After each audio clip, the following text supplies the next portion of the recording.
बच्चे ये मांग कर रहे हैं कि जिले पे जो आवेदक हैं उनको वरीयता दी जाए मेरिट लिस्ट बनाते समय, लेकिन क्योंकि ऊपर से निर्देश प्राप्त हैं कि कोई वरीयता ऐसी नहीं दी जाएगी, कॉमन मेरिट लिस्ट बनाई जाएगी। जितने लोगों ने काउंसलिंग कराया है सभी को कंसीडर करते हुए जो योग्य हैं और उसकी मेरिट लिस्ट बनाई जाएगी। जो रिक्त पदों के सापेक्ष जो टॉप पे होंगे उनको ही नियुक्ति पत्र दिया जाएगा।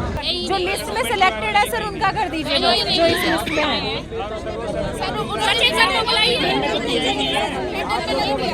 सर हमें पता होता तो हम अपने सर वो गलत नहीं है तो नहीं दे रहे, वो सर गलत नहीं है। जिला वरीयता के आधार पर सीतापुर के जितने कैंडिडेट है उनको लिया जाए। अभी क्या समस्या आ रही है आपकी? यही समस्या है सर।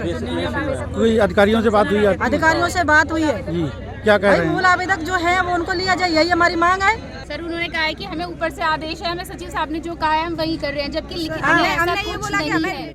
12,460 शिक्षक भर्ती में ओपन टू ऑल अभ्यर्थियों के लिए काउंसलिंग में शुक्रवार को अचानक भीड़ उमड़ पड़ी थी। पहले जिले के अभ्यर्थियों को नंबर आवंटित किए गए थे। गैर जनपद से आए अभ्यर्थियों को काउंसलिंग कराने के लिए काफी माथापच्ची करनी पड़ी थी। देर शाम तक करीब 2200 अभ्यर्थियों की काउंसलिंग हुई थी।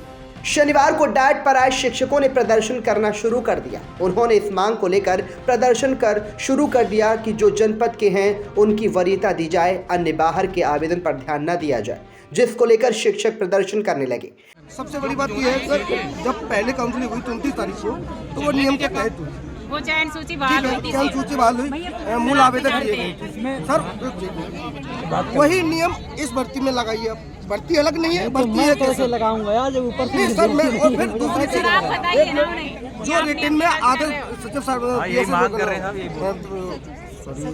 सचिव सर ने दिया है उसमें ये लिखा है जो मल्टीपल है उनको मौका दिया जाए। जो भी वैकेंसी हो रही है एक मूल जो आदेश आया है उसके अकॉर्डिंग होनी चाहिए, ना कि कोई आदेश यहाँ पे किसी के बीएसए से बोला जा रहा है कि आप आदेश दिखाइए रिटर्न में, वो बोल रहे हैं नहीं मेरे पास कोई आदेश नहीं है, लेकिन इन्होंने ओपन टू ऑल करवा दी है। ओपन टू ऑल मतलब उनका आवेदन भी नहीं है यहाँ पे, फिर भी वो लोग यहाँ पे काउंसलिंग करवा रहे हैं। हम लोग चाहते हैं जितने हम लोग मूल आवेदक हैं उनकी यहाँ पे काउंसलिंग कराई जाए, हो गई है उन्हीं की लिस्ट यहाँ पे लगाई जाए। अधिकारियों से कुछ बात हुई आपकी? अधिकारियों से बात हुई, लेकिन उनका यही कहना है कि हम तब तक कुछ नहीं कर सकते जब तक आप लोग न्यायालय से कोई स्टे नहीं लेके आते। जानकारी पाकर मौके पर पहुंचे बीएससी अखिलेश प्रताप सिंह और एसडीएम सदर ज्ञानेंद्र द्विवेदी ने समझा बुझाकर सभी को शांत कराया। Bureau report. क्योंकि कॉमन मेरिट लिस्ट बनाने के लिए ऊपर से निर्देश थे कि कोई भी किसी भी जनपद में काउंसलिंग करा सकता है। शर्त ये थी सिर्फ एक जनपद में वो काउंसलिंग करा सकता था, तो सबके लिए ओपन किया गया। ऊपर के निर्देशों का पालन ही हम लोगों ने किया है और किसी भी जनपद से कोई आया है, अगर किसी ने किसी भी जनपद में आवेदन किया है तो उसको काउंसलिंग का मौका दिया गया है। ये लोग डिमांड कर रहे हैं कि इन्हें जिले पे वरीयता दी जाए, पहले इनको जो है चयन किया जाए, उसके बाद बाहर वालों को चयन किया जाए। लेकिन ऊपर से भी क्लैरिटी फिर से मिली है कि ऐसी कोई चीज़ नहीं की जाएगी, सभी को समान मानते हुए एक मेरिट लिस्ट बनाई जाएगी। जो मेरिट में ऊपर होंगे उन्हीं को नियुक्ति पर। ये भी आरोप लगाया जा रहा है कि 29 तारीख को जो काउंसलिंग हुई थी वो वरीयता के आधार पर हुई थी, लेकिन जो अब हो रही है 29 को जो काउंसलिंग हुई थी एक्चुअली उसमें नए लोगों की काउंसलिंग नहीं कराई गई थी, सेलेक्टेड लोगों को बुलाया गया था।